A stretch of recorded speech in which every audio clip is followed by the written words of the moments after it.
This weekend, the Chinese President Xi Jinping secured a historic third term as leader, cementing his place as the country's most powerful ruler since Mao Zedong.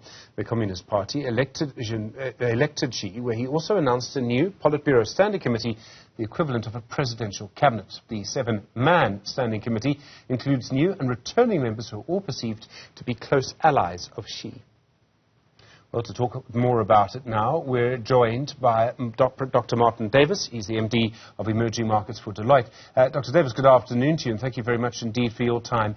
Xi Jinping is now the most powerful ruler in China for many, many years. He seems incredibly secure in his power. Do you expect him to change the direction of China in any significant way during the next 5 years? Good afternoon, Steve, and thanks for inviting me. He certainly has already. I mean, if we think back even 5 years, no one could really have projected how much more assertive and more centralized power would have become in Beijing, particularly over state enterprises, where many of us thought that China was liberalizing and arguably privatizing. Quite the opposite has happened in certain industries and sectors. So we've seen this, the rise of what many call Leviathan in China, and a real centralization of power unseen in China for quite a number of decades, since the mid-70s. This development means there's no sort of obvious endpoint to his rule. There'll be a list of maybes, maybe in 5 years, maybe 5 years after that. The idea of him having this third term, does it lay the ground for some sort of dictatorship? I mean, does he have that sort of power, or does he only rule with the support of really important people and constituencies within the Chinese Communist Party?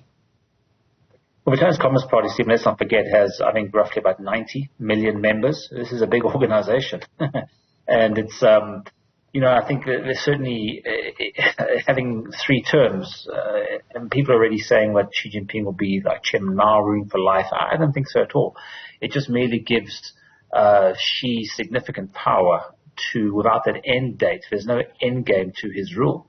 So there was an assumption that, previous leadership's 2 terms in the last 2 to 3 years almost, you don't have the influence and power one requires, arguably, in China to drive through necessary reforms.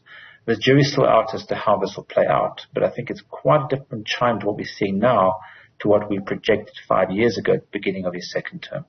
He appeared to be quite assertive at the conference. He spoke about ensuring that China's military was properly resourced. What does that mean? I mean, is that designed to sort of, at the US, is it designed at Taiwan maybe?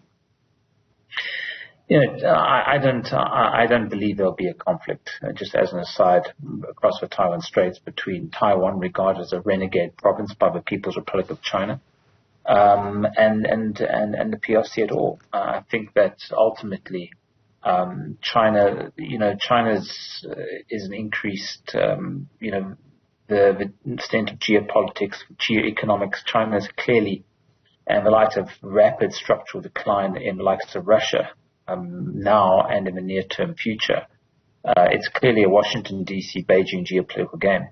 Xi Jinping is clearly has prepared China for this conflict. I'm not saying, military conflict at all, but certainly this geopolitical, geoeconomic frictions that are irreconcilable between the U.S. and China, and thus perhaps would argue, and many in the party would argue, that a centralization of power and the necessary strategic focus that comes from it is necessary in light of this great strategic adversarial contestation taking place increasingly between China and the U.S. There's still really tight control around COVID-19, the zero-COVID policy. It's having a huge impact on the Chinese economy. How's that impacting our economy as well? Well, we've seen, Stephen, if you're looking at China in the context of China-Africa or China-South Africa relations, it started to change coming back to 2013 when Xi Jinping came into power as leader of the Chinese Communist Party and subsequently president of China itself. We start to see a greater sense of arguably realism, somewhat more sort of fiscal realism in terms of how to invest in Africa, as well as elsewhere. Despite One Belt and One Road, launched in 2013 at the same time, higher hurdle rates expected. We've seen increased pressure of reform in China on SOEs, as mentioned, and that certainly has had an impact as to how Chinese SOEs, through their mercantilist policies and approach, deploy capital abroad. And now we're seeing during the COVID period and U.S. Fed policy, significant challenges for African economies and many other developing countries with contending with high debt to GDP ratios in a strong dollar environment, with dollar-denominated debt. So many sort of bilateral, in China's case, negotiations of debt payments to Beijing. And lastly, through COVID, China's become almost, I wouldn't say self-sufficient, but certainly it's become the process of deglobalization, at least in the product trading front. Peak globalization was 2018 in terms of product trade.